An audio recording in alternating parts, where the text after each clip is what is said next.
Hi అండి. ఈరోజైతే చేదు లేకుండా కాకరకాయని ఎలా వండుకోవాలో చూపించబోతున్నాను. కాకరకాయ అంటేనే అమ్మో చేదు అని అంటాము. కానీ ఒక్కసారి ఇలా ట్రై చేయండి. ఎంత బావుంటుందంటే అంత బావుంటుంది. చాలా చాలా రుచిగా ఉంటుంది గూడా. ముందుగా అందరికీ నమస్కారం. వెల్కమ్ టు మన పరిచయం. కాకరకాయను నేనైతే పైన అస్సలు చెక్క తీయను ఎప్పుడు గూడా.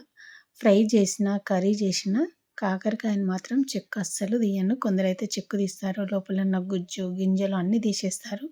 నేను అలాంటివి ఏమీ తీయననమాట. కడిగి ఇలా ఉంచేసుకొని అన్నీ రౌండ్‌గా ఇలా కట్ చేసుకుంటాననమాట. కట్ చేసుకున్న తర్వాత ఇందులో మనం కొంచెం పసుపు, సాల్ట్ వేసేసి కలిపేసి టైం ఉంటే ఒక 1 అవర్ అయినా ఫ్రిడ్జ్‌లో ఉంచుకోవచ్చు. లేదు అంటే నేను ఇప్పటికిప్పుడు చేస్తున్నాను కాబట్టి ఒక 5 మినిట్స్ పక్కన ఉంచేసుకున్నాను. దీంట్లో కావాల్సిన మసాలాలు ఇప్పుడు ట్రై చేద్దాము. అంటే మసాలాలు అంటే ఏముండదండి, నార్మల్‌గా పల్లీలు అంతే. చాలా బావుంటుంది ఈ పౌడర్ అయితే. పల్లీలనైతే వేయించుకోవాలి. ఇవి స్టవ్ అయితే చిన్నగా పెట్టి పల్లీలు మంచిగా వేయించుకోవాలి. ఎందుకంటే పల్లీలు పైన వేగుతాయి, లోపల వేగవు. అందుకే స్టవ్ చిన్నగా పెట్టేసి సిమ్‌లో పెట్టేసి నిదానంగా వేయించుకోవాలి. కొంచెం టైం పడుతుంది. అలా వేగిన పల్లీలను ఒక ప్లేట్లోకి తీసుకొని చల్లారనివ్వాలి. అవి చల్లారే లోపల ఇప్పుడు మనం ఇక్కడ కట్ చేసి పెట్టుకున్న కాకరకాయలను వాటర్ వేసి నీట్‌గా ఒకసారి ఇలా పిసికేసి మంచిగా కడుక్కోవాలనమాట. ఈ కడుగుతున్నప్పుడే మన గింజలు కొన్ని వెళ్ళిపోతాయి. కొన్ని ఉంటాయి. ఆ గింజలు కూడా మనం తింటున్నప్పుడు పంటి కిందకొస్తే చాలా బావుంటాయండి. గింజలు చాలా తీసేస్తారు అస్సలు. ఒకసారి ట్రై చేసి చూడండి. చాలా బావుంటుంది గింజలు కూడా. కానీ ఇలా కొన్ని అయితే వెళ్ళిపోయాయన్నమాట. నీళ్ళలో వెళ్ళిపోతూ ఉంటాయి. అవి తీసేసి ఒక జాడీలో వేసేసి ఉంచితే మనకు వాటర్ అన్నీ కింద కారిపోతాయన్నమాట. ఇట్లా 2 టైమ్స్ కడుక్కున్నాననమాట. కడిగేసి ఇట్లా జల్లెడలో వేసేస్తే మనకి ఇక్కడ కింద వాటర్ అన్నీ కింద కారిపోతూ ఉంటాయి. ఆ వాటర్ అన్నీ కారిపోయే లోపల ఇప్పుడు మనం వేయించి పెట్టుకున్న పల్లీలు, అందులో కొన్ని పుట్నాలు, కొన్ని వెల్లుల్లి రెబ్బలు. వెల్లుల్లి రెబ్బలు కొంచెం ఎక్కువగానే వేసుకోవాలి. నేను ఒక వెల్లిపాయ గడ్డ మొత్తం వేసుకున్నాననమాట. వేసుకొని బరకగా మిక్సీ పట్టుకోవాలి. మిక్సీ పట్టుకున్న తర్వాత ఇప్పుడు స్టవ్ పైన కడాయి పెట్టేసి అందులో మనము కడిగి పెట్టుకున్న కాకరకాయలను వేయాలి. కొంచెం తడిగా ఉన్నాయి కాబట్టి జాగ్రత్తగా వేసుకోవాలి. తడి పూర్తిగా ఆరిపోతే మనకంతగా ఇది రాదనమాట. ఆయిల్ కదా, కొంచెం జాగ్రత్తగా వేసుకోవాలి.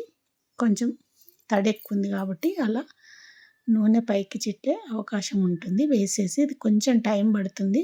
స్టవ్ మాత్రం సిమ్‌లోనే ఉంచుకోవాలి. ఇలా చూడండి, ఒక 2 మినిట్స్ తర్వాత ఇలా కలర్ వచ్చేసాయన్నమాట. వీటిని మాత్రం జాగ్రత్తగా వేయించుకోవాలి. ఎందుకంటే మనకు తొందరగా ఇప్పుడు వేగేంత వరకే కొంచెం టైం పడుతుంది. కొంచెం వేగిందంటే వెంటనే మాడిపోతాయి. అస్సలు మాడకుండా దగ్గరుండి కదుపుకుంటూ తీయాలన్నమాట. కొంచెం వదిలేస్తే వేడికి అప్పుడే మాడిపోతాయన్నమాట. మంచి గోల్డెన్ బ్రౌన్ కలర్ వచ్చే వరకు వేయించుకోవాలి జాగ్రత్తగా. ఇవి మనం కాకరకాయలను కట్ చేసి సాల్ట్, పసుపు వేసి ఒక గంట ఫ్రిడ్జ్‌లో ఉంచి తీసి మంచిగా కడిగేసి ఎండలో పెట్టుకొని మనం ఒక డబ్బాలో స్టోర్ చేసుకోవచ్చనమాట. చిప్స్ లాగా.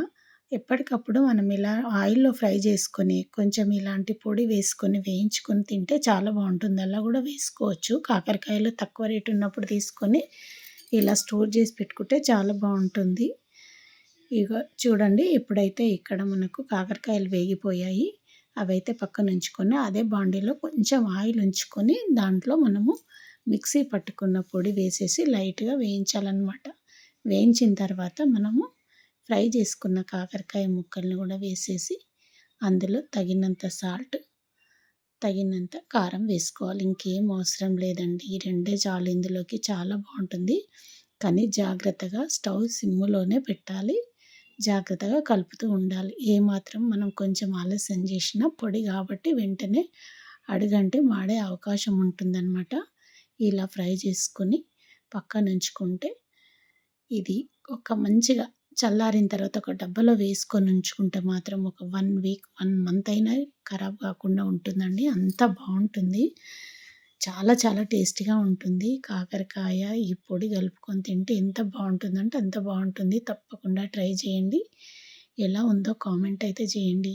వేడి వేడి అన్నంలోకి వేసుకొని తింటే ఆహా! ఇంకేం కర్రీ అవసరం లేదన్నట్టు అనిపిస్తుంది. అంత బావుంటుందనమాట. చూడండి.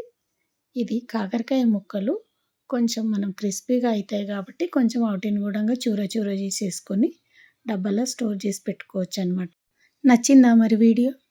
నచ్చితే తప్పకుండా లైక్ చేయండి, షేర్ చేయండి.